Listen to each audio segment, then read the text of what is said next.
La gula. Nos recuerda el catecismo de la Iglesia Católica que los vicios pueden ser catalogados según las virtudes a las que se oponen o que también pueden ser referidos a los pecados capitales que generan otros vicios.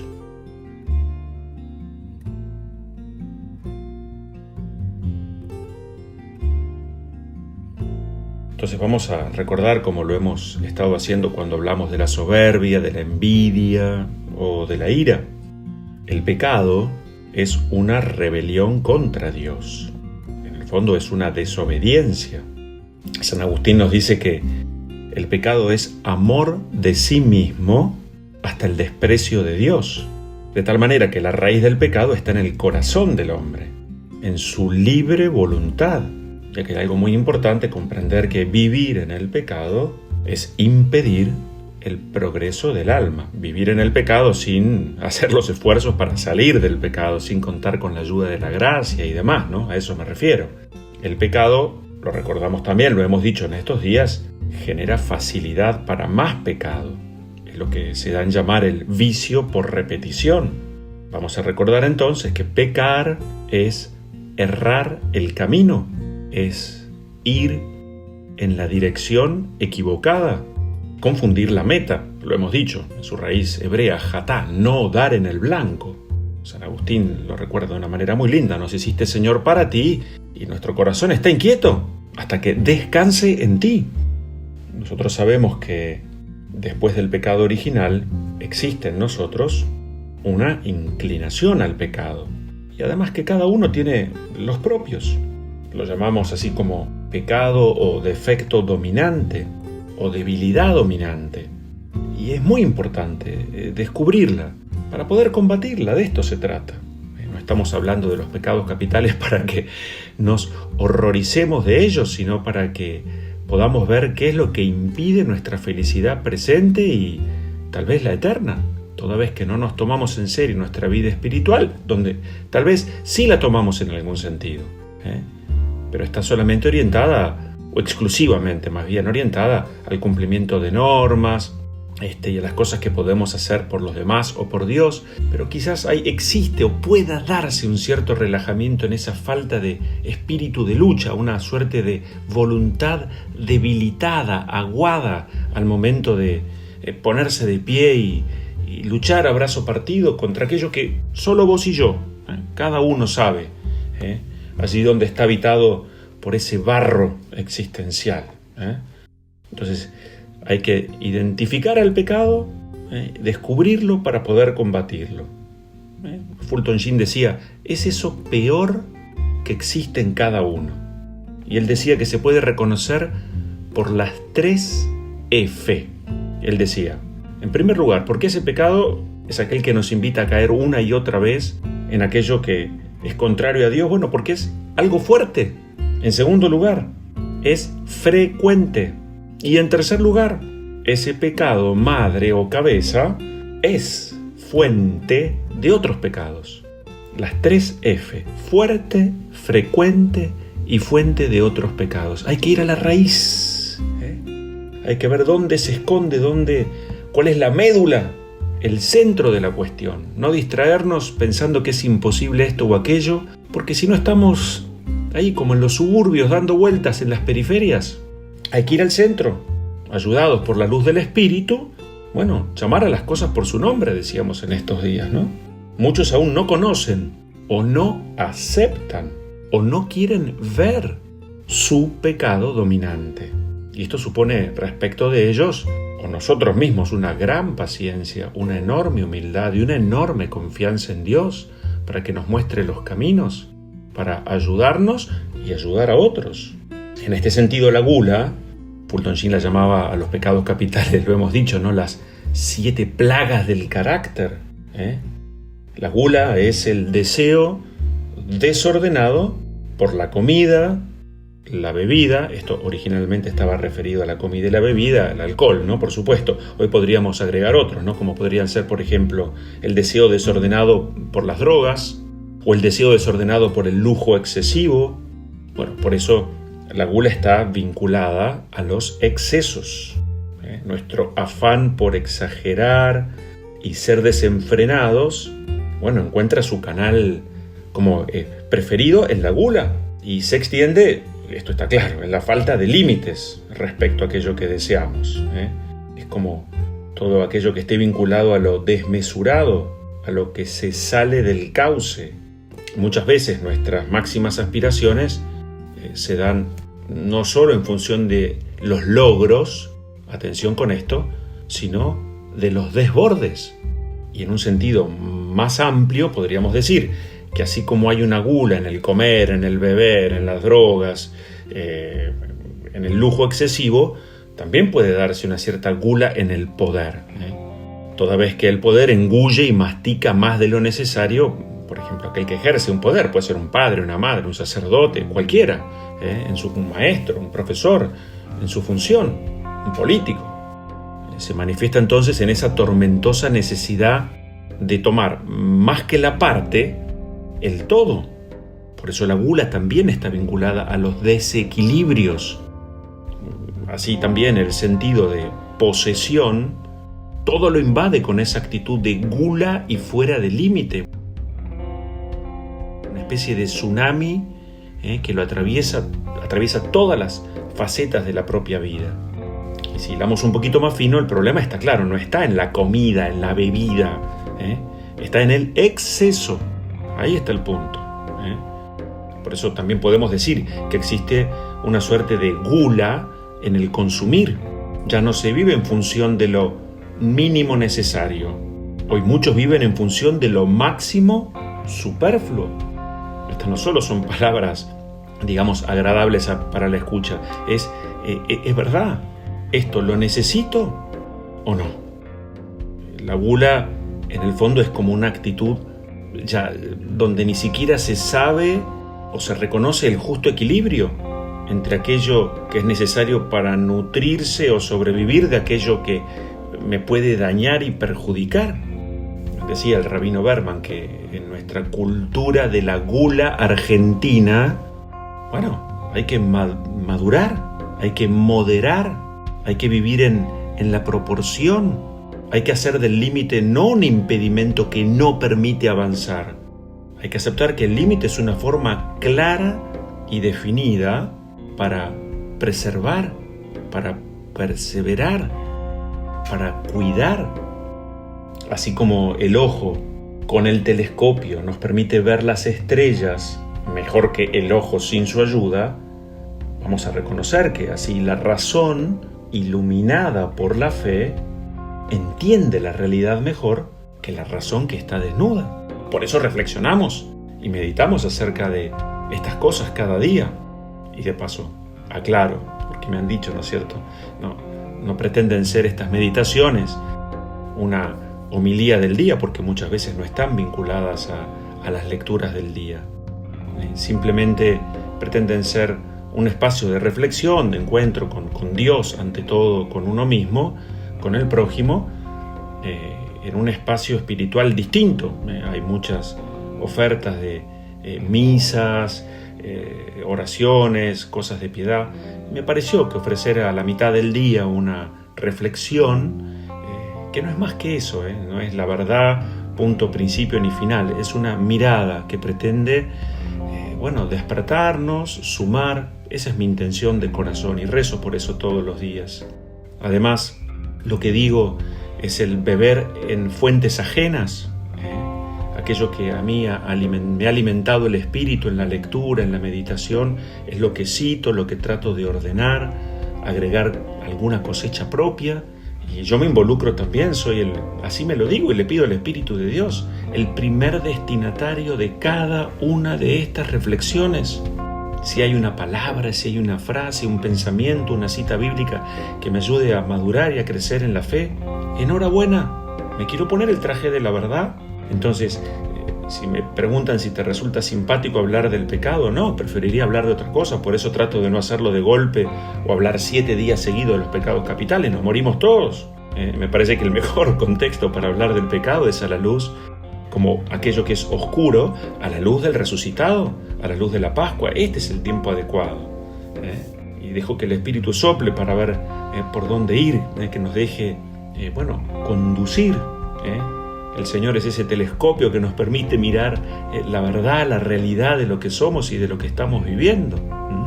Decíamos hace poquito, la realidad que nos habita, por más dura, triste y difícil que sea, y es sano, porque allí está el ser que se expresa en lo que hace.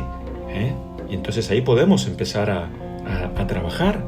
Bien, la gula, también podríamos pensarlo así, es una forma de esconder la angustia, de tapar algo.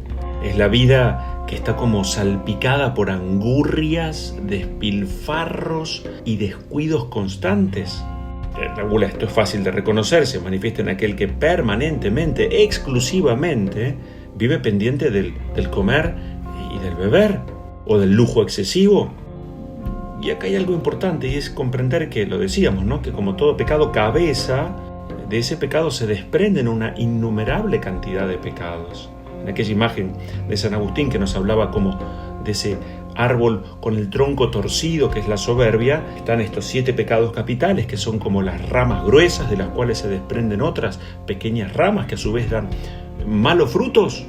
Entonces, algunas posibles consecuencias, enumero algunas, que podría tener la gula en nuestras vidas para que, las podamos visualizar, reconocer. Cada uno agregará las propias, por supuesto, que esto nos mueva a una toma de conciencia para allí donde Dios nos muestra dónde trabajar, nos quedemos y no huyamos. Fortalecidos por su gracia, como estos días nos pongamos de pie, nos pongamos en camino, podamos levantarnos. Consecuencia posible de la gula en el área de la inteligencia, vamos a decirlo allí, como lo sugiere Fulton Sheen, es el así llamado embotamiento de la mente. La persona que come o bebe en exceso, muchas veces, o generalmente, no puede comprender, no puede escuchar, ya no puede casi ni leer. Está como en una suerte yace en una suerte como de punto muerto. Está tan lleno de sí que el mundo a partir de sí permanece como ajeno. Muchas veces ese embotamiento, esa confusión de la mente desubica. Y entonces no es raro que esto devenga o que abra puertas a la ira. Consecuencias en la voluntad. Sería como la alegría desubicada. La persona que come o toma en exceso muchas veces empieza a decir cosas fuera de lugar que no debería acerca de sí mismo o también del prójimo. Esto es la consecuencia que también tiene la gula en las palabras, la así llamada como locuacidad excesiva. Fíjense cómo están relacionados unas con la otra, ¿no? Tomó de más, comió de más, empieza a reírse por cualquier cosa, empieza a hacer chistes, burlas, chabacanas, empieza a hablar y a decir lo que no debería. Sus gestos y modales empiezan a ser también superficiales. Aquel que está tomado por la gula está como habitado por la ordinariez, suele terminar en el escándalo, en la taradez. Y muchas veces la gula se manifiesta también en el propio cuerpo, que termina en la lujuria. Decíamos antes que los pecados capitales están como hermanados, o en la inmundicia. Puede ser también que la persona, así como habitada por este espíritu de una vida sin límites, uno podría preguntarse, ¿no es cierto? A ver, esta persona tiene hambre de dinero más que de misericordia, de poder más que de servicio. Al descuidar el alma, naturalmente, se pierde el apetito por lo espiritual. Y hoy es cierto, hay gente que se ocupa cada vez menos de nutrir su alma. Entonces vamos a ver algunos posibles remedios frente a este pecado capital. Siempre vamos a empezar por donde hay que empezar, que es la vida en gracia. Encontrarnos con nuestro Señor a través de la oración, el reconocimiento de nuestro propio pecado, puesto con mucha humildad y confianza en esos brazos siempre misericordiosos de Dios, el sacramento de la confesión, de la reconciliación, de la Eucaristía que nos fortalece interiormente, la lectura y la meditación de la palabra de Dios. Un gran remedio es, reconocer las buenas compañías, lo hemos dicho, ¿no es cierto?, las buenas amistades. Y a su vez un remedio es también tener ojos para discernir justamente las malas presencias, ¿no es cierto? Porque todo esto genera un ambiente del cual es difícil salir. Por supuesto que fortalecer la voluntad, claramente, aquello que mi razón me indica, hacia aquello apunta la voluntad dirigida a realizar lo que la razón, habitada por el espíritu, me propone. Y en este sentido, otro remedio también importante es la templanza, que es la recta medida en el uso o en el consumo, vamos a decirlo así, de las comidas, de las bebidas, de lo que me visto. ¿Esto es necesario o esto será un exceso? La moderación, otro remedio, ¿no? Que es el equilibrio, el preguntarme qué es lo necesario. Por supuesto, el ayuno, porque, fortalece la voluntad. O la mortificación, esa palabra tan ajena a nuestros tiempos, pero que sigue siempre vigente en nuestro camino hacia el encuentro con Dios, que no es otra cosa que dar muerte a aquello que no me acerca a Dios, sino dar muerte a todo aquello que me aleja de Dios y me acerca más a mí mismo independientemente de Dios. Que claro está, no es un fin, es un medio. El fin es la comunión y el encuentro con Dios. Otro remedio posible sería preguntarme antes de comer y beber, como lo recuerda San Ignacio de Loyola, ¿no? Ignacio decía que había que hacerse una pregunta frecuentemente a lo largo del día. Él decía: Ignacio, ¿a dónde vas y a qué? Bueno, si vas a comer, ¿cuánto vas a comer? Si vas a beber, ¿cuánto vas a beber? Otro remedio posible, la generosidad, el compartir, la caridad es santo remedio. El vivir pendiente, mucho más pendiente del prójimo que de uno mismo. Vivir en dimensión del dar y no del tener, del ser o del aparentar o del tener. Por supuesto que otro remedio será crecer en la formación del dominio de uno mismo. Dice por allí algún pensamiento muy lindo que cuando la humanidad comenzó a olvidarse de sus almas, comenzó a prestar gran atención a sus cuerpos. Entonces, no olvidarnos de Cristo allí, crucificado como aparece en tantos crucifijos, con aquella inscripción, recordábamos hace un tiempo atrás, que Madre Teresa elige visualizar en cada una de sus casas en todos lados del mundo. Cristo que desde la cruz te dice y me dice, allí, Él, despojado de todo, tengo sed. Entonces aquellas palabras evangélicas de ay de ustedes, los que ahora están hartos, los que ríen, aquellas palabras que Jesús nos dirige, ¿no? Obren no por el alimento perecedero, sino por el alimento que permanece para la vida eterna. Deben como zarandearnos. Muchas veces somos glotones ante lo perecedero, nos hemos vuelto indiferentes ante lo perdurable, sordos y ciegos frente a lo eterno y lo divino. Me encanta aquel pensamiento, ¿no?, que dice que la gran tragedia de la vida no es tanto que lo que la gente ha sufrido, sino aquello que la gente se ha perdido, que es ese encuentro con Cristo viviente, con la luz del mundo, diríamos este fin de semana, con aquel que es la puerta, nuestro buen pastor. Hay mucha gente que vive en función del pan y circo, y nos están gritando, sin decirlo, ayúdame a descubrir esas tierras baldías que claman en mí por la fuente perdurable. Son almas como demacradas y hambrientas. En nosotros habita lo mejor y lo peor. Esto también hay que aceptarlo. Vivimos en un tiempo así como en esta tierra finito, pero aspiramos a lo infinito, nos movemos entre el tiempo y buscamos lo eterno. Somos atraídos a la vez por los placeres del cuerpo y también por los gozos del espíritu. En nosotros existe la materia y el espíritu. Aspiramos a las alturas, pero somos conscientes también del abismo en el que podemos caer. Hay, como decía Fulton Sheen, que aceptar que en nosotros existe esa cierta indeterminación y tensión entre lo que deberíamos ser y lo que en realidad somos. Una suerte de zarandeo entre aquel viejo Adán y la atracción del nuevo Adán, porque de allí provienen las ansiedades, ¿no es cierto?, esos deseos desordenados, y así habitados por esta suerte de ansiedad crónica, la vida se transforma como en una gran ensalada. Por eso volver a centrarnos alrededor de Cristo en el centro de nuestro corazón, ¿no es cierto? Dejar que el buen pastor vuelva a tomar las riendas de nuestra vida, que nos conduzca, que nos guíe hacia las frescas y verdes praderas, donde está lo necesario. Danos hoy el pan nuestro de cada día. Bendito sea Dios que tengo lo que hoy necesito para vestir, para compartir con mis hijos, mi matrimonio en la mesa. Que el Señor haga crecer en nosotros esa conciencia recta, justa, de lo que verdaderamente necesitamos, que nos aparte de todo lo superfluo, lo superficial, lo innecesario, que nos ayude a reconocer toda forma de exceso, de vicio presente en nuestra vida, que nos dé la justa medida, siempre agradecida, para poder compartir lo que somos y tenemos con los demás. Nos bendice Dios, Padre, Hijo y Espíritu Santo. Amén.